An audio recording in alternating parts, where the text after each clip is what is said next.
أعوذ بالله من الشيطان الرجيم. بسم الله الرحمن الرحيم. وما أرسلناك إلا رحمة للعالمين.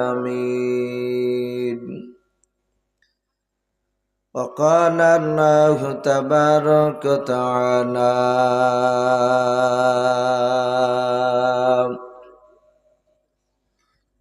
فادخلي في عبادي وادخلي جنتي. وقال الله تبارك وتعالى: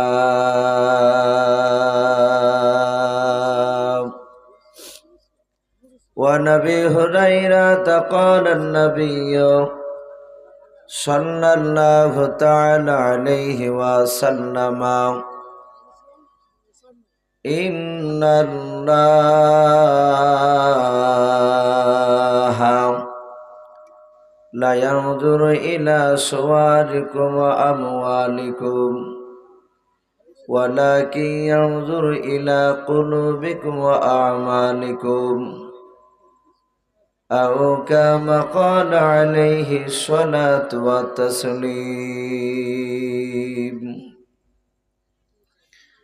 وعن أبي هريرة قال النبي صلى الله تعالى عليه وسلم: من أحب سنتي فقد أحبني، ومن أحبني كان معي في الجنة، أو كما قال عليه الصلاة والتسليم. إن الله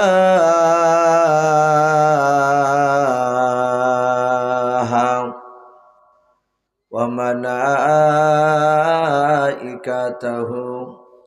يصلون على النبي يا أيها الذين آمنوا صلوا عليه وسلموا تسليما। محبت সবাই দুরূদ ইব্রাহিম পড়ুন। আল্লাহুম্মা সাল্লি আলা মুহাম্মাদিন ওয়া আলা আলি মুহাম্মাদ কামা সাল্লাইতা আলা ইব্রাহিম ওয়া আলা আলি ইব্রাহিম ইন্নাকা হামিদুম মাজিদ। اللهم بارك على محمد وعلى آل محمد كما باركت على إبراهيم وعلى آل إبراهيم إنك حميد مجيد। صلى الله تعالى আলাইহি ওয়াসাল্লাম। যুকতি করে নবীর ঘরে অগা আম্মা বিটিতে, অগা আম্মা বিটিতে, কাহার আগে কে যাবে সেই খোদার জান্নাতে।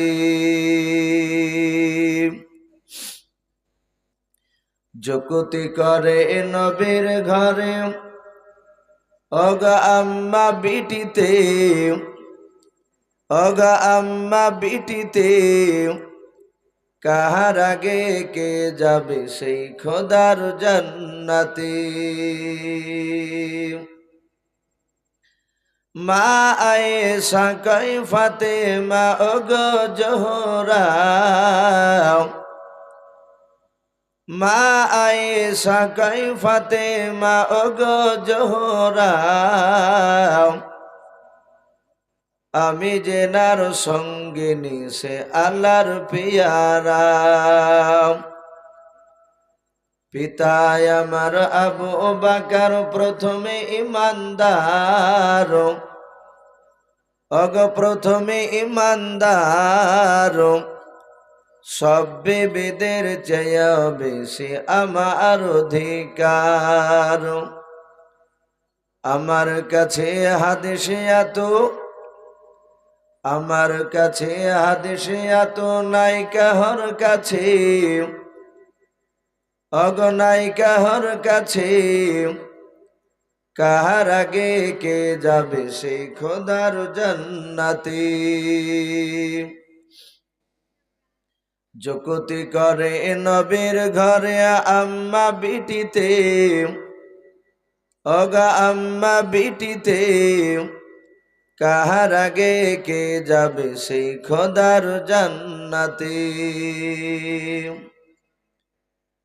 মা ফাতেমা বলে ও মা ঠিক বলেছ, মা ফাতেমা বলে ও মা ঠিক বলেছ। এত কথার মাঝেও তুমি আসল ভুলেছ। তোমার কাছে হাদিসে আছে, আছে বিপল গরু, নাই যে তোমার আছে আমার নবীর দেহের খুন। কেমন স্বামীর খুনকে তুমি রাখবে পিছেতে, রাখবে পিছেতে। তোমার আগে জান্নাত যাব আব্বাজান নবী বলেন যে। যুক্তি করে নবীর ঘরে আম্মা বিটিতে, আম্মা বিটিতে। কাহার আগে কে যাবে সেই খোদার জান্নাতে। ভাই আমরা সবাই আর একবার মহব্বতে দুরূদ ইব্রাহিমটা পড়ে নি। আল্লাহুম্মা সাল্লি আলা মুহাম্মাদি ওয়া আলা আলি মুহাম্মাদ কামা সাল্লাইতা আলা ইব্রাহিম ওয়া আলা আলি ইব্রাহিম ইন্নাকা হামিদুম মাজিদ। আল্লাহুম্মা বারিক আলা মুহাম্মাদি ওয়া আলা আলি মুহাম্মাদ কামা বারাকতা আলা ইব্রাহিম ওয়া আলা আলি ইব্রাহিম ইন্নাকা হামিদুম মাজিদ। সাল্লাল্লাহু তাআলা আলাইহি ওয়াসাল্লাম। শ্রদ্ধেয় জনাব, আজকের এই জালসার যোগ্যতম সভাপতি মহাশয় ও সম্মানিত আমন্ত্রিত উলামে কেরাম ও আমার সম্মুখের শ্রদ্ধেয় বয়োজ্যেষ্ঠ বাবা জীবনেরা, আমার সমবয়স্ক সমজস্ব যুবক ভাইয়েরা, পর্দার আড়ালের মা বোনেরা,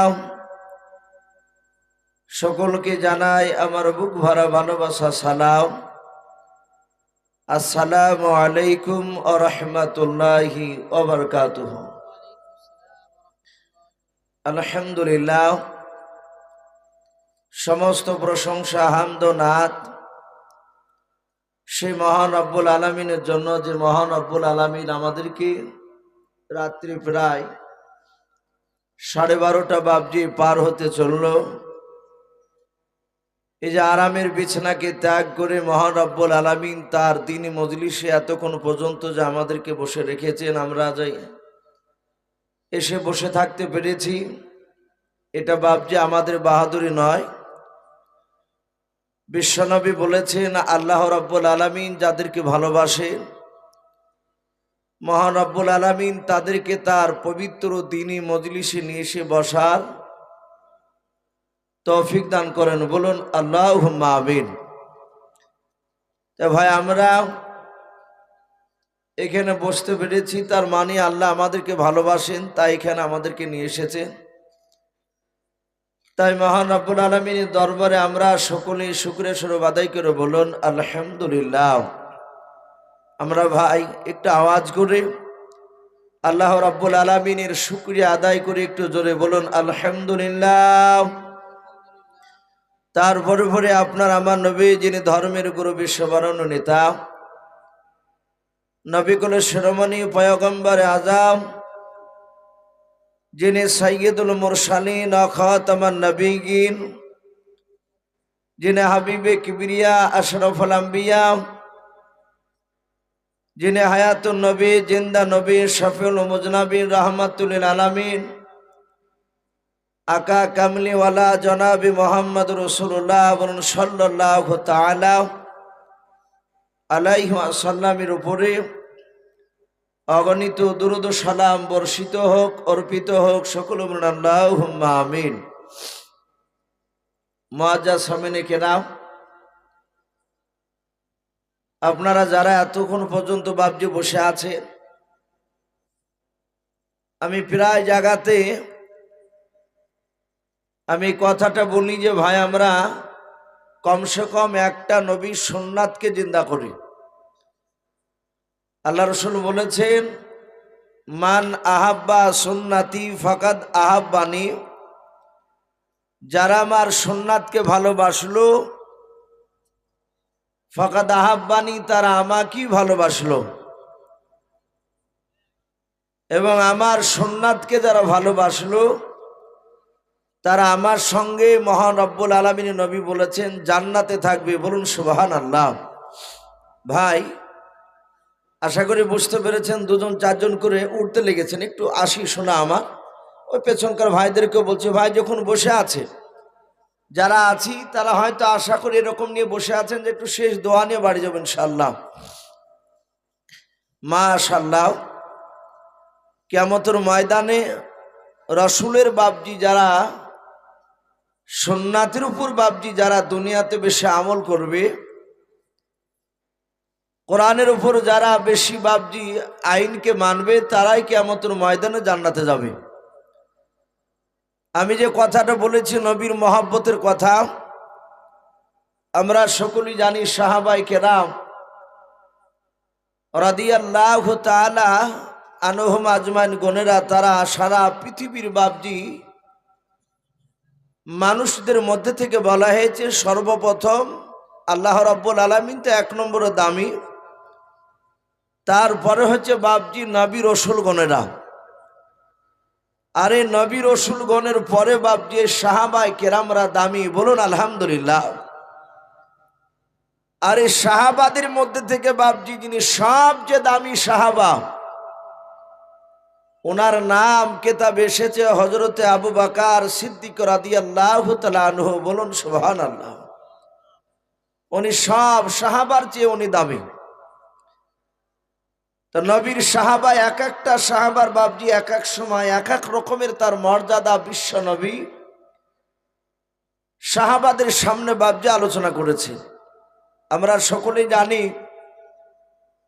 যে নবী আমার দুনিয়ার বুকে একজন সাহাবার নাম করেছিলেন, ওগো সাহাবায়ে কেরাম, আমার পরে যদি মহান রব্বুল আলামিন কাউকে নবী রাসূল করে যদি পাঠাতেন, আমার পূর্বেকার বক্তা হযরত মাওলানা মুফতি শাইখুল হাদিস আজাদুর রহমান সাহেব মাদ্দাজিলুল আলী, উনি বিশ্ব নবীর সম্পর্কে বেশ খুব গুরুত্বপূর্ণ কথা উনি আলোচনা করে গেলে উনি বলছিলেন, আমার রাসূল ও খাতামান নবিয়্যিন, তিনি শেষ রাসূল। তো নবী আমার সাহাবাদের সামনে বলেছিলেন, ওগো সাহাবা, আমার পরে যদি আল্লাহ কাউকে নবী রাসূল যদি করতেন, কিন্তু নবী রাসূল আল্লাহ করবেন না, আল্লাহ পাঠাবেন না, আমি শেষ রাসূল, যদি পাঠাতেন তাহলে আমার সাহাবা ওমর ফারুক রাদিয়াল্লাহু তাআলা আনহু, তিনি নবী রাসূল হওয়ার যোগ্য ছিলেন। বলুন সুবহানাল্লাহ। তাহলে এখানে বাবজি অনেক সাহাবা, তার মধ্যে থেকে হযরতে ওমর ফারুকের নামটা করলেন। আর এক জায়গায় বাবজি সাহাবা নাম লিখেছে বিশ্ব নবীর মহব্বতের সাহাবা, যার ব্যাপারে লিখেছে হযরতে জিবরিল আলাইহিস সালাম। দুনিয়ার বুকে বিশ্ব নবীর কাছে বাবজি 10 রকমের কায়দায় আল্লাহ রসুলের কাছে বাপজি জিবরিল আলাইহিস সালাম আল্লাহর তরফ থেকে ওহী নিয়ে আসতেন। বলুন আলহামদুলিল্লাহ। 10 রকমের কায়দায়। তার মধ্যে থেকে বাপজি কোন সময় পৃথিবীর মধ্যে একজন সাহাবা ছিলেন, যিনার নাম অনেকে বাপজি শুনেছেন, হযরতে দাহিয়াতুল কলবি। নাম শুনেছেন আপনারা? এই দাহিয়াতুল কলবি উনি একজন বিশ্বনবীর দামি সাহাবা। উনি রসুলের দরবারে সব সময় বসে থাকতেন। এই দাহিয়াতুল কলবি, আল্লাহ রসুল বলেন জিবরিল আলাইহিস সালাম মাঝে মাঝে দাহিয়াতুল কলবি সাহাবার রূপ ধরে আমার কাছে কথা বলতে আসতেন। বলুন আলহামদুলিল্লাহ। তাহলে এখানে আবু বকর, ওমর, উসমান গনি, আলী রাদিয়াল্লাহু তাআলা আনহুম আজমাইন গনেরা, হযরতে আমির হামজা, খাব্বাব, তলহা রাদিয়াল্লাহু তাআলা আনহুম আজমাইন, এই যে দামি দামি সাহাবা, জিবরিল আলাইহিস সালাম অন্য কারো সাহাবার চেহারা রূপ ধারণ করতেন না। কার ধরতেন? আমি নাম করলাম দাহিয়াতুল কলবি। ইনারও ব্যাপক মর্যাদা। আল্লাহ রসুল ওনারও শানে বাপজি অনেক মর্যাদার কথা হাদিসে লেখা আছে। ওনার জীবনীতে এসেছে হযরতে হুসাইন রাদিয়াল্লাহু তাআলা আনহু, আমরা নাম শুনেছি। রসুলের বাপজি কলিজা টুকরা বিটি মা ফাতেমাতু জোহরা রাদিয়াল্লাহু তাআলা আনহার দুটো যে বাপজি সন্তান ছিল, হযরত হাসান আর দ্বিতীয় যে বাপজি সন্তানটার নাম আমরা অনেকে বাপজি হাসান হোসেন তাই বলে না? হাসান হোসেন গেল কারবালাতে, ফিরে এলো না। হাই হোসেনা। অনেকে দেখেন আপনার গানের গজলের সুরে বাপজি এটা বলে যে হোসেন গেল কারবালাতে,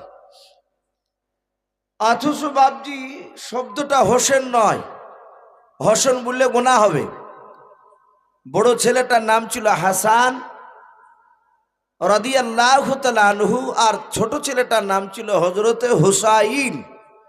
তাহলে হোসেন আর হুসাইন দুই রকম হচ্ছে না? তাহলে হোসেন যারা বলে তারা ভুল করে। তো হযরত হুসাইন রাদিয়াল্লাহু তাআলা আনহুর এ ব্যাপারে বাপজি বলা হয়েছে হুসাইন রাদিয়াল্লাহু তাআলা আনহুকে রাসূল খুব ভালোবাসতেন। হুসাইন বলেন আমি দেখতাম বিশ্ব নবীজির কাছে বাপজি আসার পরে একজন ব্যক্তি দাহিয়াতুল কলবি সাহাবার রূপ ধরে কথা বলতে, নবীর সাথে অনেকক্ষণ ধরে গুনগুন করে কথা বলার পরে কিছুটা দূর চলে যাওয়ার পর তিনি হারিয়ে যেতেন, আর খুঁজে পাওয়া যেত না। এই দাহিয়াতুল কলবি রাদিয়াল্লাহু তাআলা আনহু বিশ্বনবী বাপজি তার ব্যাপারে বলেছেন যে আমার দ্বীনের দাওয়াত এমন একজন বেঈমান বাদশার কাছে নিয়ে গিয়েছিল, যে বাদশাহ আমি যে রসুল সে জানতো না। শুধু তাই নয়, কোন সাহাবাকে বাপজি সে জানতো না। আপনারা যেমন আমার সামনে বসে আছেন, রসুলের সাহাবারা বাপজি রসুলের দরবারে প্রায় 600-র উপরে সাহাবা বসেছিলেন। সবাই নবী চেহারার দিকে চেয়ে আছেন। ওই সময় রসুল সাল্লাল্লাহু আলাইহি ওয়াসাল্লাম তিনি দাহিয়াতুল কলবিকে দেখলেন, মাহফিলে বসা ছিল। নবীজি বললেন, ওগো আমার সাহাবায়ে কেরাম, আমি তোমাদের এমন একজন বেঈমান বাদশার কাছে দিনের দাওয়াত নিয়ে যেতে বলবো। আমি একজনকে, দুইজন, তিনজনকে নয়। শোনো, সেই বাদশা বেঈমান, আল্লাহ এবং রসুলকে চিনে না, তোমাদের কোনো সাথী ভাইকে চিনে না। বলো সাহাবারা, সেই ব্যক্তি তোমাদের মধ্যে থেকে কে খাড়া হয়ে দাঁড়াবা, কে যাবে বলো? অনেকগুলো বাপজি সাহাবার কেরামের থেকে প্রথমে বাপজি যিনি হাত উঁচু করেছিলেন তিনি ছিলেন এই দাহিয়াতুল কলবি রাদিয়াল্লাহু তাআলা আনহু। বলুন সুবহানাল্লাহ। উনি সোজা দাঁড়িয়ে বলছেন, ইয়া রাসূলুল্লাহ ফিদাকা আবি ওয়া উম্মি, হে নবী আপনার পদতলে আমার পিতামাতা বিসর্জন হোক, কুরবান হোক। হে নবী আপনি অন্য কোনো সাহাবাকে পাঠান না, আমি দাহিয়াতুল কলবি একাই আমি সেই বাদশার কাছে যাব। আল্লাহ রসুল বলেন, সাহাবা, তুমি এমন একজন বাদশার কাছে যাওয়ার জন্য তুমি দাঁড়িয়ে গিয়েছো, জানো তার ব্যাপারে? বলে, হুজুর না, কিন্তু এতটুক জানি রসুল্লাহ বলেছেন সে দাওয়াতটা পৌঁছাতে হবে, আমি পৌঁছাবো। এতে মৃত্যুকে রসুল আমি ভয় পাই না, কারণ আমি আপনাকে মহাব্বত করি, ভালোবাসি। বলুন সুবহানাল্লাহ। এতে আপনাকে ভালোবাসতে গিয়ে জীবন যদি কুরবান হয়ে যায় তো জীবন ধন্যবানও করব। আল্লাহ রসুল দাহিয়াতুল কালবির কথা শুনে মুচকে মুচকে হাসছে। উনি বুঝতে পেরেছেন এর ইমানের জোশ বেড়ে গিয়েছে। যারা ইমানদার হয় তাদেরকে বাপজি পৃথিবীর ভয় দেখিয়ে বাপজি তাদেরকে পারবে না, তারা সত্যের কাছ থেকে বাপজি তাদেরকে ফেরাতে পারবে না। আর ইমানদাররা যত বিপদের কথা শুনবে তাদের ইমান তাদের আরো মজবুত হবে। বলুন আলহামদুলিল্লাহ। এটা ইমানদারের লক্ষণ। আমি গতকালকে কালীনগরে বাপজি ছিলাম, যে ফিলিস্তিনের বুকে বাপজি একজন মুফতি সাহেবকে জিজ্ঞাসা করছেন যে দেশের বাইরে যে আপনাদের এলাকা, দেশের বাইরে অনেক শক্তিশালী মুসলিম দেশ আছে, আপনারা তাদের কাছে সাহায্য চাচ্ছেন না কেন? উনি বলেছেন যে আমরা মৃত ব্যক্তির কাছে আমরা সাহায্য চাই না, এটা হচ্ছে শিরক গুনাহ। আমরা সাহায্য চাই আমার আল্লাহর কাছে। জোরে বলুন সুবহানাল্লাহ। আল্লাহ রাব্বুল আলামিন নিশ্চয় এর মধ্যে কোনো ভালাই রেখেছে। ইমানদাররা ভয় পায় না, তারা আল্লাহর উপর বাপজি তারা তাওয়াক্কালতু আলাল্লাহ বলে তারা থাকিয়ে যায়। দাহিয়াতুল কালবি বলে, রসুল চিন্তা করবেন না, আমি চলে যাব। আমার বিশ্ব নবী বলেন, ওগো সাহাবা, তার কাছে একটা চিঠি নিয়ে যেতে হবে। বলে, হুজুর আপনি চিঠি লিখে দেন। আমরা সকলেই জানি আমার বিশ্ব নবীকে মক্কা নগরে গোটা আরবের লোকেরা রসুলকে বাপজি উম্মি বলে ডাকত। উম্মি মানে হচ্ছে বাপজি রসুল লেখাপড়া জানতেন না, তাই বলে আমার বিশ্ব নবীকে আনপাড়, জাহেল, মূর্খ এই কথা বলা যাবে? ভাই, নবীর শানে এরকম শব্দ ব্যবহার করা যাবে না। নবী লেখাপড়া জানতেন না, এটা সত্য, কিন্তু রসুলের মতো বাপজি জ্ঞানীগুণী পৃথিবীতে জন্মায়নি, এখনো জন্মায়নি, আগামী তো বাপজি জন্মাবে না। বলুন আলহামদুলিল্লাহ। এত জ্ঞানীগুণী নবী আমার। আল্লাহ রসুলকে পৃথিবীর কোন মানুষের কাছে বাপজি শিক্ষা গ্রহণ করাননি। হয়তো সেই লোকটা বলে ফেলবে যে আমার কাছ থেকে শিক্ষা গ্রহণ করে নবুয়তের দাবি শুরু করেছে। এই জন্য রসুলুল্লাহর স্বয়ং বাপজি মাস্টার তিনি হচ্ছেন আমার আল্লাহ। বলুন আলহামদুলিল্লাহ। তো নবী লেখাপড়া জানতেন না, বিশ্ব নবীর কথাগুলো লিখতেন। নবী দরবারে 10 জন ব্যক্তি রাইসুল মুফাসসিরিন ছিলেন, তারা ওহী লিখতেন। 10 জন ব্যক্তি, তার মধ্যে থেকে আব্দুল্লাহ বিন মাসউদ রাদিয়াল্লাহু তাআলা আনহু। নবী বলেন, ওগো সাহাবা আব্দুল্লাহ বিন মাসউদ, তুমি চিঠি লিখো, আমি যা বলবো আমার জবানি আর তোমার হচ্ছে লিখনে, তুমি লিখো আর আমি বলছি। বিশ্বনবী বললেন, দাহিয়াতুল কালবি দাঁড়িয়ে দাঁড়িয়ে দেখলেন আব্দুল্লাহ বিন মাসউদ রাদিয়াল্লাহু তাআলা আনহু তিনি লিখলেন। চিঠি লেখার পর রসুলের হাতে বাপজি একটা আংটি ছিল, যে আংটিটার ব্যাপারে বাপজি হাদিসের কিতাবে পাওয়া যায় সোনার নয়, চাঁদির আংটি ছিল। 4 আনা চাঁদির বাপজি একটা আংটি রাসূলুল্লাহ ব্যবহার করতেন। এর চাঁদির আংটিতে বাপজি রাসূলুল্লাহ লেখা ছিল লা ইলাহা ইল্লাল্লাহু মুহাম্মাদুর রাসূলুল্লাহ সাল্লাল্লাহু আলাইহি ওয়াসাল্লাম। কোন কোন মুফাসসির কেরাম লিখেছেন তার নিচে লেখা ছিল মুহাম্মদ বিন আব্দুল্লাহ, আব্দুল্লাহর সন্তান মুহাম্মদ সাল্লাল্লাহু আলাইহি ওয়াসাল্লাম। আমাদের অনেক বাপজি লোকের হাতে চাঁদি বাদ দিয়ে বাপজি দেখা যায় তামার কিছু আংটি ব্যবহার করে। অনেকে বালা দেয় যুবক ছেলেরা। যদি বলা হয় ভাই চাঁদায় তামার আংটি কেন দিয়েছো, বালা দিয়েছো কেন, তো বলে ভাই আমার শরীর খারাপ হলে তামার আংটিতে বোঝা যায়, বালাতে বোঝা যায়। বলে কি করে? বলে শরীর খারাপ হলে এই তামার আংটিগুলো ঝিকঝিক করবে না, একটু কালো টাইপের লাগবে। কিন্তু অনেকে দেখেছি বাপজি তারা আংটি খুলেনি, নমাজ পড়ে তারা বৃদ্ধ হয়ে গেছে, এই এক একটা আঙুলে 2টি পর্যন্ত থাকে দেখা যায়। অনেক নামাজি, কিন্তু এই চাঁদির 4 আনা আংটি বাদ দিয়ে, হ্যাঁ সোনার আংটির ব্যাপারে এতে বাবজি মুফতির কাছে জিজ্ঞাসা করবেন। মুসাফির হালাতে দেশ থেকে যখন বাইরে যাবেন তখন পরা যায় যাচ্ছে, বাদ বাকি বাড়িতে নয়। আপনি সোনার আংটি পরে লোককে দেখাবেন, এটা ঠিক নয়। এতে তাকাব্বুর, অহংকার চলে আসবে। বাদ বাকি তামার আংটি যদি ব্যবহার করে নামাজ পড়েন, আপনার নামাজই কবুল হবে না। অথচ অনেকেই গুরুত্ব দিই না আমরা। তো রসুল ওই আংটিটা কালিতে ডুবিয়ে দিয়ে বাবজি ওই চিঠির নিচে স্টাম্প মেরে দিলেন। ওরা জানতো, যার কাছে চিঠি পৌঁছাতো জানতো যে এটা মুহাম্মদ সাল্লাল্লাহু আলাইহি ওয়াসাল্লামের তরফ থেকে এসেছে। আমার বিশ্ব নবী জনাবে মোহাম্মদ রাসূলুল্লাহ সাল্লাল্লাহু তাআলা আলাইহি ওয়াসাল্লাম নবী আমার ডাক দিয়ে বলেন, গো দাহিয়াতুল কালবে সাহাবা,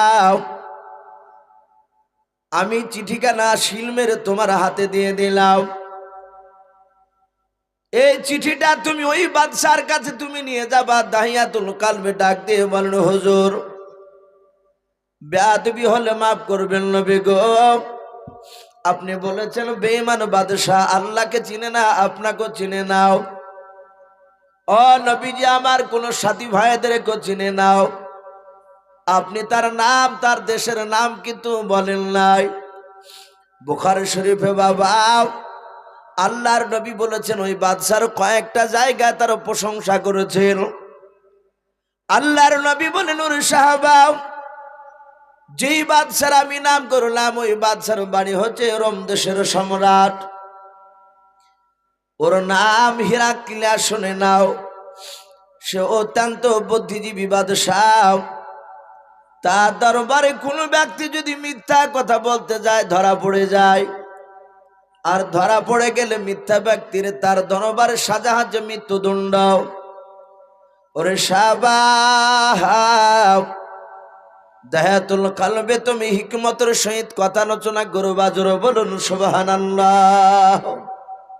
এই দাহিয়াতুল কালবে, হিকমতের সহিত ওই বাদশার কাছে আলোচনা করবা।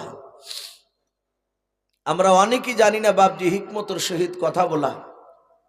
অনেক সময় দেখেন যুবক ছেলে এখন বর্তমান প্রায় মসজিদে বয়স্ক লোকের চেয়ে বাবজি যুবক ছেলেরা এখন নামাজি বেশি হয়েছে। একটা যুবক ছেলে নামাজ পড়তে গেলে তার আরো 5টা বন্ধুকে নামাজ পড়তে নিয়ে যায়। কিন্তু এরা হয়তো ধারাবাহিকভাবে হয়তো যুবকরা আর 10 বছর অনেকে নামাজ পড়ে না। খুব দেখা গেল 2-4 মাস খুব নামাজ পড়তে গেল, তারপর আবার দেখা যাচ্ছে ওই যুবকদের মধ্যে থেকে 2-1টা ছেলে দেখতে পাওয়া যাচ্ছে। আমাদের মুসল্লিরা কি করে, ডাক দিয়ে বলে, এই আব্দুল জব্বার, খুব নামাজ পড়তে যাচ্ছিলে, কই আর দেখতে পাওয়া যাচ্ছে না। তখন ওই ছেলেটা হয়তো বলবে যে আমার শারীরিক অবস্থা ভালো নাই চাচা, আমি যাইতে পারিনি, দেখুন একটা অজুহাত দেখাবে। তখন আমরা কি বলি, অনেক লোক এরকম বলে, হ্যাঁ ও আগেই জানতাম তুমি নামাজ পড়বা নাকি। এই যে কথাটা, এটি হিকমতের কথা নয়। আল্লাহ রসুলের প্রতিটা কথা হিকমতের সহিত ছিল, বলুন আলহামদুলিল্লাহ। আমার বিশ্বনবীর ব্যবহার মানুষরা দেখতো, কিন্তু লোকেরা অনেকে রসুলের বিরুদ্ধে অপপ্রচার করেছিল। আমরা জানি অনেক বাবজি ইতিহাসে এরকম পাওয়া যায় যে মুসলমান আল্লাহ রসুল সাল্লাল্লাহু আলাইহি ওয়াসাল্লাম নবী মক্কা নগরে সে নাকি শুরুআতান প্রথমে তালুয়ার ভয় দেখে কলেমা প্রচার করেছে। অনেকেই বাবজি এরকম কথা বলে। এই কথাটা মক্কার আবু জেহেল, উতবা, সাইবারা তারা প্রতিটা মানুষের কাছে বাবজি প্রচার করেছিল, যাই বাঁচতে চাইলে পালিয়ে যাও। এতে অনেক মানুষ বাবজি যারা মুহাম্মদ সাল্লাল্লাহু আলাইহি ওয়াসাল্লামকে চিনে না, কিছু মানুষ আছে দেখেন, কিছু মানুষের কথাতে লেচে বেড়ায়। ওই কথাটা যদি ওকে বলে তো আর চিন্তা ভাবনাই করে না, বিনা চিন্তায় বাবজি ওই কথাটা বিশ্বাস করে নেয়। তো মক্কার বেশিরভাগ বেঈমানরা তারা আবু জেহেলেদের কথাকে বিশ্বাস করত। তো বলল মুহাম্মদ সাল্লাল্লাহু আলাইহি ওয়াসাল্লামের কলেমা না পড়লে তলোয়ার দিয়ে জবাই করে ফেলতে থাকে, তার হাতে তলোয়ার আছে। এই কথা যখন বলল, মক্কার বহু লোক পালাতে লাগলো। তার মধ্যে থেকে একটা বৃদ্ধা মেয়ে, মক্কার বুড়িমা বলা হয়েছে, ও তাড়াহুড়া করে পালানোর জন্য ওর যা টাকা ছিল, কিছু কয়েকদিনকার খাবার পুটলাতে কাপড়ে ভরে বেঁধে পুটলা রাখার করেছে। কিন্তু মেয়েটা বৃদ্ধা, সেই পুটলাটা বাবজি তুলতে ওর অসুবিধা হচ্ছে। ও কোনো রকমে বাড়ির ভিতর থেকে আপনাদের এই যে রাস্তা দয়ানগর, এইরকম রাস্তা ধারে নিয়ে দাঁড়িয়ে আছে। কোনো যুবক ছেলে আসলে তাকে পুটলাটা তুলে দিয়ে ও পালিয়ে যাবে ওর সাথে। আর ওই সময়টি সারা পৃথিবীর শ্রেষ্ঠ রসুল যাচ্ছে। বুড়িমা ডাক দিয়ে বলল, ওগো বাবা, কথা বলার বেশি সময় নাই, তুমি তাড়াতাড়ি করে আমার এই পুটলাটা বাপ আমার অমুক জায়গায় পৌঁছে দাও। আল্লাহ রসুল কোনো কথা বললেন না। বলে, বুড়িমা পুটলি বহাতে হবে? বলে, হ্যাঁ। রসুল পুটলাটা মাথায় করে নিয়ে বুড়িমাকে বলছে, বুড়িমা তুমি আগে আগে চলো, আমি তোমার পেছন পেছন যাব। বুড়িমা বলে, না বাবা তুমি আগে আগে চলো। আল্লাহ রসুল বলেন, বুড়িমা আপনি যেরকম জোরে যাবেন সেভাবে আমিও হেঁটে হেঁটে আপনার সাথে যাব। বুড়িমা বিশ্ব নবীকে নিয়ে চলতে লাগলেন। আল্লাহর নবীজি বাপ যে দেখলেন বুড়িমা বেশ কিছুটা যাওয়ার পর ডাক দিয়ে বলে, বাবা আমার শরীর ক্লান্ত হয়ে গিয়েছে। বুড়িমা ডান দিকে বাম দিকে সামনে পেছন দিকে বাপ যে ঘুরে ঘুরে তাকায়। ওই যে আবু জাহেল বলেছে মক্কার বড় নেতা নাই, মুহাম্মদ সাল্লাল্লাহু আলাইহি ওয়াসাল্লাম আল্লাহর নবী দাবি করেছে, শুনে নাও, আমাদের বাপ দাদার ধর্মকে বাতিল করে দিতে বলেছে। আর সে একটা নতুন ধর্ম প্রচার করছে, তার কথা না শুনলে নাকি তলোয়ার দিয়ে জবাই করে দিবে। বুড়িমা বাপ যে হয়তো ওই লোকটা চলে আসবে আমাকে মেরে দেবে। আল্লাহর নবীজি বলেন, আমি তাকে থেকে দেখছিলাম বুড়িমা চারিদিকে ওকে মেরে মেরে দেখছিলাম। আল্লাহর নবীজি বাপজি দেখলেন বুড়িমা যতক্ষণ আপনার অপেক্ষা করলো ওই গাছের ছায় আল্লাহ রসুল বাপজি দাঁড়ালেন। বুড়িমা বলে, বাবা পোটলাটা মাটিতে রেখে তুমি একটু আরাম করে নাও। আল্লাহর নবী বলেন, বুড়িমা চিন্তা করবা না, আমার অসুবিধা নাই। আল্লাহর নবীজি দাঁড়িয়ে আছেন আর বুড়িমা বাপজি বসলেন। কিছুটা বসার পর আবার ডাক দিয়ে বলল, বেটা তাড়াতাড়ি চলো নাইলে ধরে ফেলবো ওই লোকটাও। আল্লাহ রসুল বাপজি তো কোনো কিছু বলেন নাই। বুড়িমার ঠিক তার গন্তব্যস্থলে যখন পৌঁছে গেল, বুড়িমা চিন্তা করলো আমি নিরাপদ হয়ে গেলাম। আল্লাহর নবীজিকে ডাক দিয়ে বলেছিল, বাবা এই মক্কার যুবক তুমি এই পুটলাটা মাথা থেকে তুমি এই জায়গায় রেখে দাও। আল্লাহর নবীকে বাপজি তার পারস্পরিক বাপজি টাকা দিতে চাইলেন, নবী বলেন নেব নাও।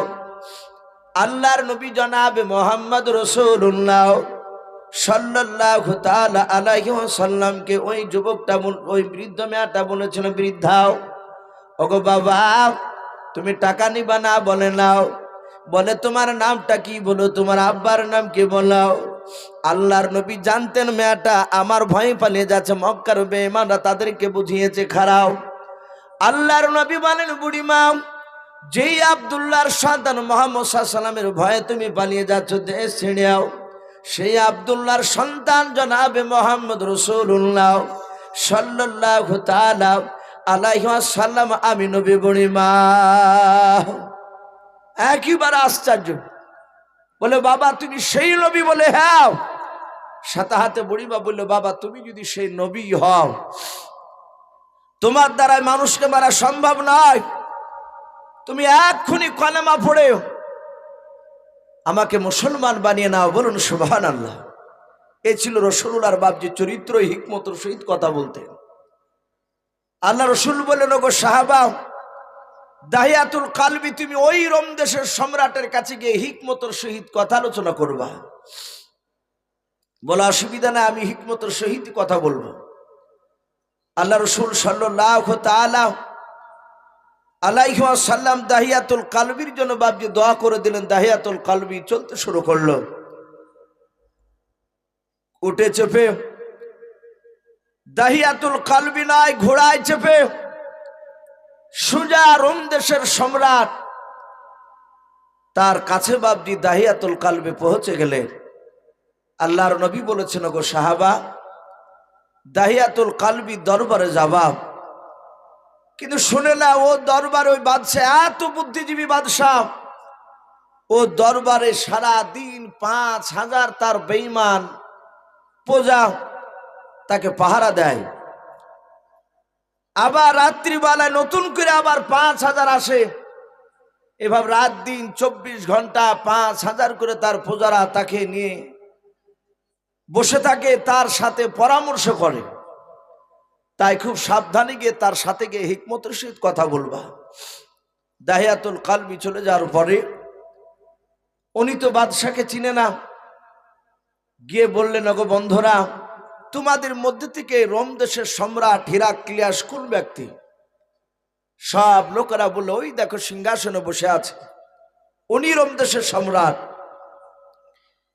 দাহিয়াতুল কালবি চলে যাওয়ার পরে রাসূলুল্লাহর বাপজি সেই দেওয়া চিঠিখানা রোম দেশের সম্রাটকে দিয়ে বললেন, বাদশাহ নামদার, আমি মদিনা থেকে এসেছি। বলে কেন? বলে আমি আপনার কাছে কলমার দাওয়াত নিয়ে এসেছি, এতে কলমার দাওয়াত নসিহত সব কিছু লেখা আছে। রোম দেশের সম্রাট চিঠিখানা নিয়ে খুলে দেখলো, তাতে লেখা আছে আল্লাহর নবী জনাবে মুহাম্মদ রাসূলুল্লাহ সাল্লাল্লাহু আলাইহি ওয়াসাল্লাম। নবীজি এক আল্লাহকে মানতে বলেছে, নবীকে রসুল বলে মানতে বলেছে। নবীর ওপর ঈমান না আনলে সেই ব্যক্তি মুসলিম হতে পারবে না, আল্লাহর প্রকৃতি বান্দা হতে পারবে না। রোম দেশের সম্রাট ডাক দিয়ে বলল, ভাই আচ্ছা বলো, তুমি যেই নবীর বার্তা কথা নিয়ে এসেছো, আমার দরবারে চিঠি নিয়ে এসেছো, ওই ব্যক্তির একটু চরিত্র ব্যাপারে একটু খুলে বলো তো, তার ব্যবহার আখলাক চরিত্র কেমন, একটু আলোচনা করো। দাহিয়াতুল কালবি বললেন, বাদশাহ নামদার, আমি সেই নবীর কথা আলোচনা করব। বলে হ্যাঁ, আমরা সকলেই বাপজি শুনেছি আল্লাহ রসুলকে বাপজি মক্কা নগরে রসুল জন্ম নেওয়ার পরে, যে আমার পূর্বেকার বক্তা বলছিলেন যে নবী দুনিয়াতে মক্কা নগরে রবিউল আউয়াল মাসের 12 তারিখে আসার পরে মক্কার লোকেরা রসুলকে বাপজি থাকতে দেয়নি, মক্কা থেকে তাড়িয়ে দিয়েছিল। রসুলকে মক্কা থেকে তাড়িয়ে দিয়েও তারা ক্ষান্ত হয়নি, তারা শান্তি পায়নি। মক্কার বেঈমানেরা তারা এক নয় দুই নয় প্রায় মোটামুটি মাস 2 হয়েছে রাসূলুল্লাহকে মক্কা থেকে তাড়িয়ে দেওয়া। মক্কার আবু জেহেল, উতবা, সাইবারা এরা মিটিং ডাকার পর আবু জেহেল বলল, বন্ধুরা শুনে নাও, আমাদের দেশের দুশমন মুহাম্মদ সাল্লাল্লাহু আলাইহি ওয়াসাল্লাম সে মক্কা থেকে যাওয়ার পর মদিনাতে গিয়ে আবার দ্বীনের দাওয়াত শুরু করেছে, ওখানেও কলেমার দাওয়াত দিচ্ছে। কেউ কি আছো মক্কা নগর থেকে ছদ্মবেশ ধরে, যেন মদিনাতে পৌঁছাবা মুহাম্মদ সাল্লাল্লাহু আলাইহি ওয়াসাল্লাম জানতে না পারে যে ইনি মক্কার আবু জেহেলের লোক, মুহাম্মদ সাল্লাল্লাহু আলাইহি ওয়াসাল্লামকে মারতে এসেছে, ও যেন জানতে না পারে। বলো কে পারবা বলো? মক্কার কাফেরের মধ্যে থেকে বাপজি একটা কাফের, তার নাম কেতাবে এসেছে উমাইর। আমরা নাম শুনেছি উমারে ফারুক রাদিয়াল্লাহু তাআলা আনহু, শুনে নাই? এই উমারে ফারুক ইনি নয়, এই উমাইর উনি আর একজন বেঈমান, সে তখন রাসূলকে মানেনি। উমাইর ডাক দিয়ে বলল, ভাই আবু জেহেল, আমি পারবো। বলে কেন? বলে আমাদের দেশে খেলা হলে যেমন খুশি তেমনি সাজ, যেমন আমাদের এলাকায় দেখা যায়, আমি সুন্দর করে অভিনয় করতে পারি। আবু জেহেল বলে, তাহলে তুমি যাবা মুহাম্মদকে মারতে পারবা? বলে হ্যাঁ পারবো। আল্লাহ রাসূল সাল্লাল্লাহু আলাইহি ওয়াসাল্লামকে মারার জন্য উমাইর রেডি হয়ে গেল। আবু জেহেলকে বলল, আমাকে একটা বিষাক্ত একটা ছোরা দেন, যেই ছোরাতে বিষ লাগানো আছে। মুহাম্মদ সাল্লাল্লাহু আলাইহি ওয়াসাল্লামকে গোটা ছোরা ভরতে না পারলো, এটা একটু হাফ ইঞ্চি যদি ছোরা তার পেটে যদি একটু ভুকিয়ে দেওয়া যায়, কেটে যদি দিতে পারে চামড়া, ওই বিষ ভুকে গিয়ে বিষের জর্জরিতে যেন মুহাম্মদ সাল্লাল্লাহু আলাইহি ওয়াসাল্লাম মারা যায়, ওই রকম বিষাক্ত আমাকে ছোরা দাও। বেঈমান আবু লাহাবরা বাপজি রসুলের আপন চাচা আবু লাহাব, সেও আবু জেহেলের কথা শুনে বাপজি সে উতবা সাইবা মিলে বিষাক্ত ছোরা নিয়ে এসে দিল। ছোরাটা হাতে নিল, কোমরে বাপজি ভরে নিল, কয়েকদিনকার খাবার আর পানি সাথে করে নিয়ে উমায়ের আর কয়েকটা টাকা সাথে নিয়েছে, সফরে যাচ্ছে মদিনা রসুলকে মারতে। সোজা মক্কা থেকে বাপজি বেশ কয়েকদিন লাগলো তার হেঁটে যেতে, মদিনায় পৌঁছালো। কিন্তু চিন্তা করছে মদিনায় রসুল কোথায় আছে তা তো আমি জানি না, এই খোঁজ করতে হবে যে মুহাম্মদ সাল্লাল্লাহু আলাইহি ওয়াসাল্লাম কোথায় আশ্রয় নিয়েছে। মদিনাতে যাওয়ার পরে দেখছে একটা রাস্তায় একটা 4 বছরের কিংবা 4.5 বছরের বাচ্চা ছেলে খেলা করছে, একাই খেলা করছে রাস্তায়। উমায়ের ডাক দিয়ে বলল, ওগরে বাবা, তোমার বাড়ি এই গ্রামে? বলে হ্যাঁ, আমার বাড়ি এখানে মক্কায় মদিনাতে। বলল বাবা, এই মক্কা থেকে একটা মানুষ, তার নাম হচ্ছে মুহাম্মদ বলুন সাল্লাল্লাহু আলাইহি ওয়াসাল্লাম, এই ব্যক্তি পালিয়ে এসেছে, এই মদিনাতে এসে কোথায় আশ্রয় নিয়েছে, কোথায় আছে বলতে পারবা? বাচ্চা ছেলেটা রসুলকে এত ভালোবাসতেন, সঙ্গে সঙ্গে বলেছিল, চাচাজি, ওগো চাচা, আপনি অত বড় রহমতের নবীকে আপনি লোকটা বলছেন কেন? বলুন আলহামদুলিল্লাহ। ওনাকে লোক বলতে নাই, উনি খুব সম্মানী ব্যক্তি, সারা পৃথিবীর মধ্যে উনি শ্রেষ্ঠ, উনি তো আমাদের রসুল, চিনব না কেন? আপনি সামনে যান, ওই দেখেন চৌরাস্তার মোড় পাবেন, বাম দিকে না গিয়ে ডান দিকে গিয়ে দেখবেন কিছুটা যাওয়ার পর একটা মসজিদ, ওটা মসজিদে নববী, ওখানে আমার বাপ চাচারা সকলেই আছে, আমিও ছিলাম। অনেকক্ষণ ধরে আমার রসুলের কথা শুনেছিলাম, রসুল আমাদেরকে বললেন তোমরা একটু খেলাধুলা করো, তাই বেরিয়ে এসেছে। উমায়ের একটু লজ্জা পেয়েছে যে বাচ্চা ছেলে তার কথার ভুল ধরেছে, লোকটা বলেছে, যাই হোক কিছু মনে করলো না, যেহেতু ঠিকানা চাইছে একটু মধুর সুরে বলল। চিন্তা করলে এত সুন্দর যখন খোঁজ দিয়েছে মুহাম্মদ সাল্লাল্লাহু আলাইহি ওয়াসাল্লামে, আমি একে কিছু উপহার স্বরূপ দিই। পকেট থেকে 5টা টাকা বের করে বলছেন, বাবা এই টাকাটা নাও, আল্লাহ রসুলের সেই উম্মত বাচ্চা ছেলে নবীর দিবা নাও। ডাক দিয়ে বললেন, চাচাজি মাফ করবেন, ওই মুহাম্মদ সাল্লাল্লাহু আলাইহি ওয়াসাল্লাম বলেছেন কারো উপকার করলে তার বিনিময়ে টাকা নিতে নাই। জোরে বলুন সুবহানাল্লাহ। উমার বলছেন, আমি নিজের মনকে আমি সান্ত্বনা দিতে পারছি না যে মুহাম্মদ সাল্লাল্লাহু আলাইহি ওয়াসাল্লাম মক্কা থেকে মদিনাতে মাত্র 2 মাস হয়েছে, আর এই 2 মাসের মধ্যে একটা বাচ্চা ছেলে পর্যন্ত তাকে জাদু করে ফেলেছে। ওরা তো ভাবতো যে মুহাম্মদ সাল্লাল্লাহু আলাইহি ওয়াসাল্লাম জাদুকর। মক্কার লোকেরা সবাই কাফেররা বলতো মুহাম্মদ সাল্লাল্লাহু আলাইহি ওয়াসাল্লাম নবী, তা বলতো না, বেশিরভাগ কাফেররা বলতো যে ই জাদুকর, ই অনেক জাদুবিদ্যা জানে। তাই চিন্তা করলে এই বাচ্চাটাকে জাদু করে ফেলেছে। সোজা চিন্তা করছে উমাইর যে আমি গিয়ে যদি ডাইরেক্ট মুহাম্মদ সাল্লাল্লাহু আলাইহি ওয়াসাল্লামের কাছে যাই, আর তার সাথীরা যদি থাকে তাহলে কম করে ছাড়বে না, আমাকে মারবে। ওর সাথীরা যখন থাকবে না তখন আমি একাই গিয়ে মুহাম্মদ সাল্লাল্লাহু আলাইহি ওয়াসাল্লামের কাছে গিয়ে তাকে ছোরা মেরে শেষ করে দেব, আমি অনেক টাকা উপহার পাবো আবু জেহেলদের কাছে। উমায়ের গুটি গুটি পায়ে গিয়ে মসজিদে নববীর দরজার দিকে না গিয়ে একেবারে বাপজি মসজিদের পেছন দিকে বাপজি দরজার পাঁচিলের দিকে দাঁড়িয়ে, তখনকার পাঁচিল তো বাপজি এখনকার মতো সিমেন্ট দিয়ে ছিল না, খাজুরের পাতার বেড়া ছিল, বলুন আলহামদুলিল্লাহ। খাজুরের ডাল দিয়ে ঘেরা আছে প্রথম সময়। উমায়ের খাজুরের বাবা পাতাগুলো ফাঁক করে আল্লাহ রসুলকে দেখছেন, নবী একা আছে না, নবীর সাথী ভাইয়েরা আছে। আল্লাহর নবী জনাবে মুহাম্মদ রাসূলুল্লাহ সাল্লাল্লাহু তাআলা আলাইহি ওয়াসাল্লাম, নবী আমার সাহাবাদেরকে সামনে বসে রেখে নবী আমার চাতক পাখি না চেয়ে চেয়ে কথা শোনাচ্ছিলেন। আল্লাহ রসুলের সাহাবারা নবীকে এত ভালোবাসতেন বাবা, যতক্ষণ পর্যন্ত নবীর সাহাবারা নবীর সামনে বসে থাকতেন বাবা, এদিক ওদিক সাহাবারা বাজাল ফেলতেন নাও। হাদিস শরীফে পাওয়া যায় আল্লাহর নবীজি বলেন, আমি ওমরকে দেখেছি আমার ওপরে ঈমান আনার পর থেকে নিয়েও কয়েক মাস ওমর যখন আমার দরবারে বসে বসে কথাগুলো শুনতো, আল্লাহর নবী বলেন আমি ওমরের দিকে তাকাতাম আর অন্য সাথী ভাইদের দিকে আমি তাকাতাম। আমার বিশ্ব নবীর বাপজি সাহাবা ওমর আল্লাহর নবীজির দিকে বাপজি ফ্যাল ফ্যাল করে আপনারা চেয়ে নবীর সাহাবার চোখ দিয়ে ঠোপে ঠোপে পানি পড়তো। আল্লাহর নবী মাঝে মাঝে বলতেন, ওরে আমার ওমর সাহাবা, তুমি অমন করে কেন আমার দিকে তাকাও বলাও? ওরে সাহাবা ওমর, তুমি আমার দিকে চেয়ে চেয়ে কেন কান্না করো বলাও?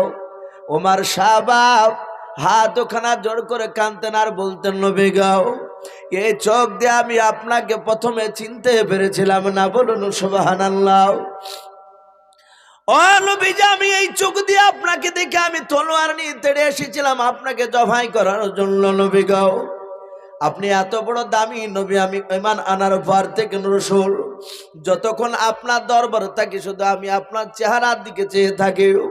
আল্লাহর নবীজির সাহাবারা সকলেই ভাবছে নবীর চেহারার দিকে ভাবছে চেয়ে চেয়ে দেখতেন। আমার নবী ও সাহাবাদের ভাবছে চেহারার দিকে চেয়ে চেয়ে চেহারাগুলো দেখতেন। নবী আমার বিশ্ব নবীজি বাবজি বক্তব্য রাখছেন আর এইদিকে উমার বাবজি বিষাক্ত আপনার ছোড়াখানা নিয়েও আল্লাহ রসুলকে বাবজি দেখছেন। নবী একা আছে না, তার সাথে ভাইদেরকে নিয়ে আছে।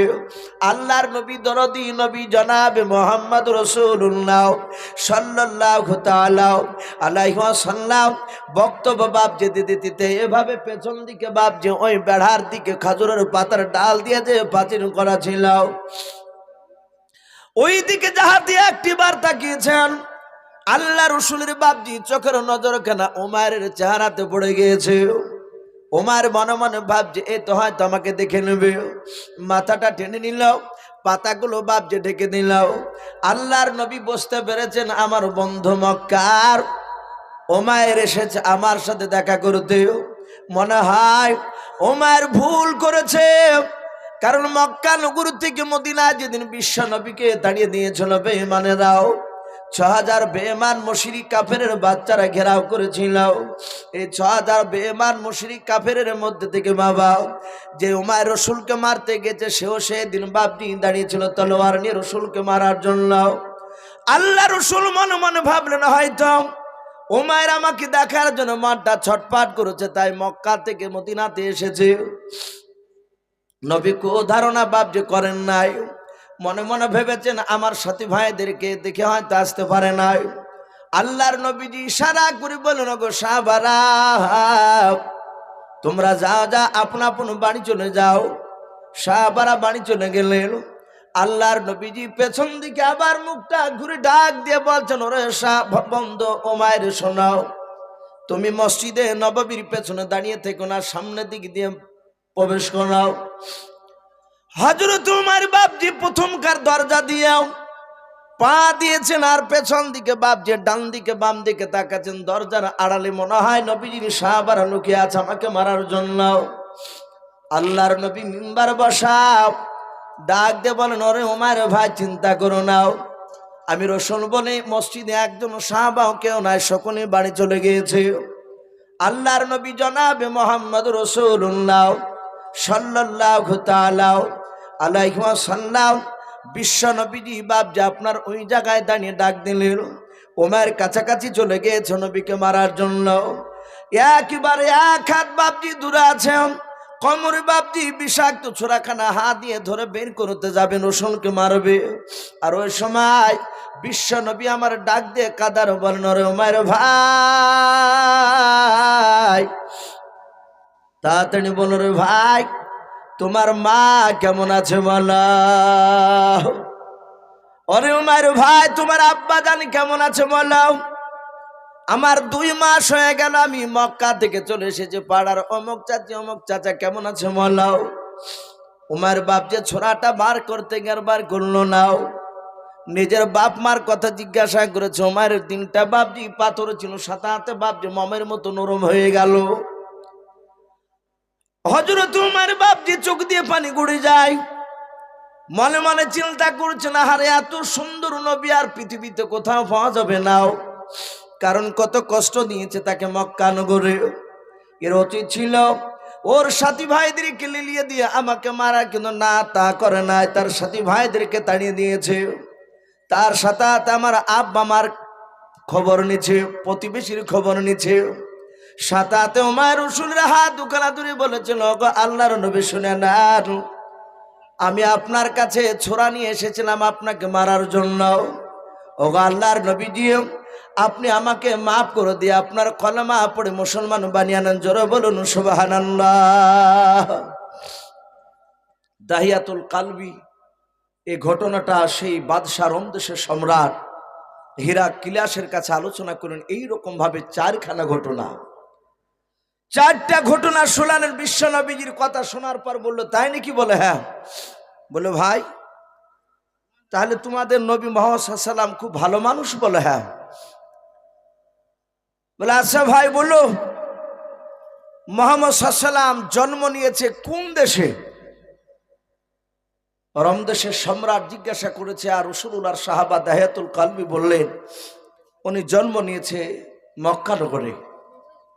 বলে এই দাহিয়াতুল কালবি, এই তুমি কোথা থেকে এসেছো এখানে? এতে চিঠিতে লেখা আছে তুমি মদিনা থেকে আসছো, তোমার নবীও নাকি মদিনাতে আছে। বলে হ্যাঁ। তো চিন্তা করলো যে মদিনাতে আছে আর মক্কাতে জন্ম নিয়েছে।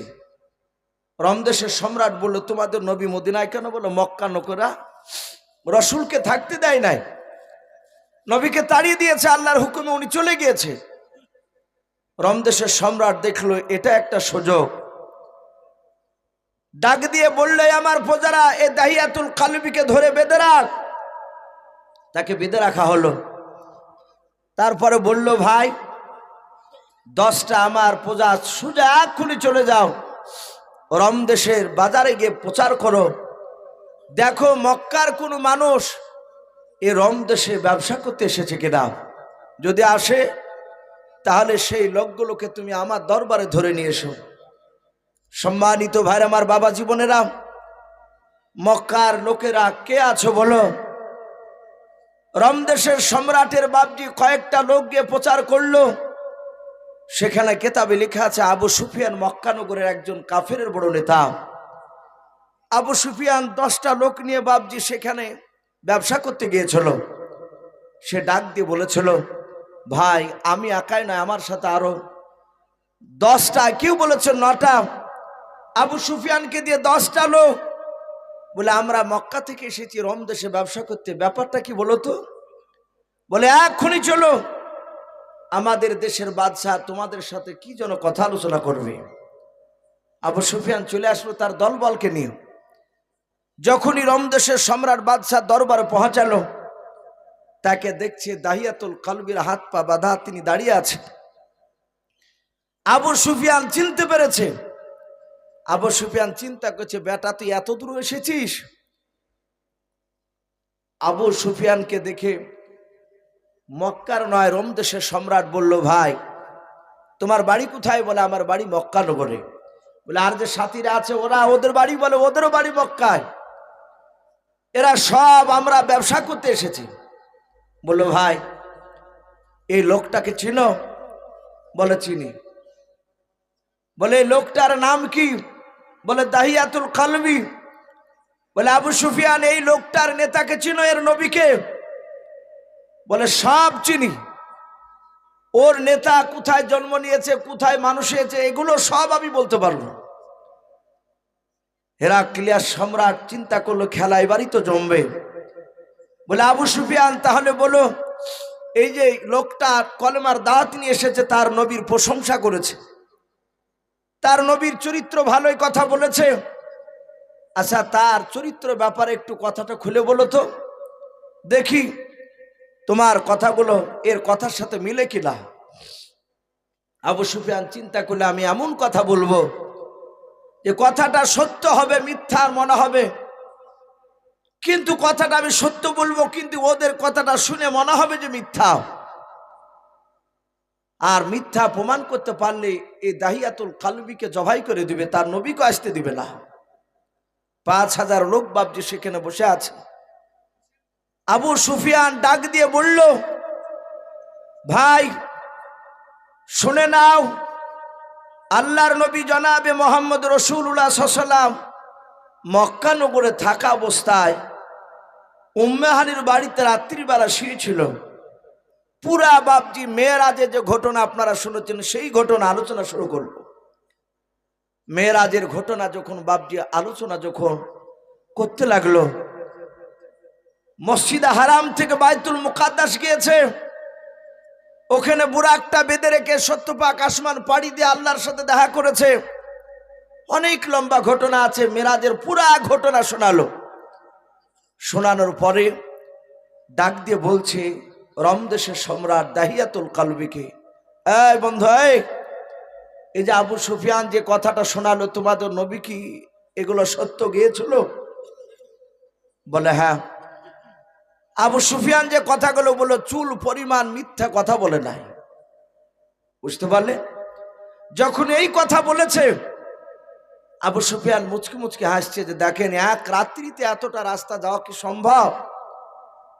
এ যারা মিথ্যাবাদী তারা কথাগুলো বিশ্বাস করেছে, আমরা সত্যবাদী মক্কার আমরা মানি নাই। যাহাতে এই কথা বলল হেরাক্লিয়াসের চোখ দুটো লাল হয়ে গিয়েছে। বলে আমার কোতোয়াল, এই জল্লাদ তাড়াতাড়ি এসে এসে এই দাহিয়াতুল কালবিকে জবাই করে দাও। আর আবু সুফিয়ান হাত তালিম আছে তার দল নিয়ে যে উপযুক্ত বিচার হচ্ছে। কারণ আবু সুফিয়ানের দুশ্মন আমার বিশ্বনবী তার সাহাবারা, এ মারলে ওরা আনন্দ পায়। যাহাতে বাপজি মারতে যাবার ওই সময় হেরাক্লিয়াসের 5000 শ্রোতার মধ্যে থেকে তার যে প্রজা থাকতো সবসময় দিনের বেলা রাতের বেলায়, তো 5000 প্রজার মধ্যে থেকে একটা বৃদ্ধ লোক পেছন দিকে বসা ছিল। ডাক দিয়ে বলছেন, গো বাদশাহ নামদার, আপনি এই দাহিয়াতুল কালবিকে মারবেন না। রোম দেশের সম্রাট এইভাবে পেছন দিকে বাপজি ঘোরার পর ডাক দিয়ে বলেছিল, ও ভাই তুমি কি করে জানতে পারেন? বলাও, এই তুমি কেন এই লোকটাকে মারতে বারণ করেছো? বলাও।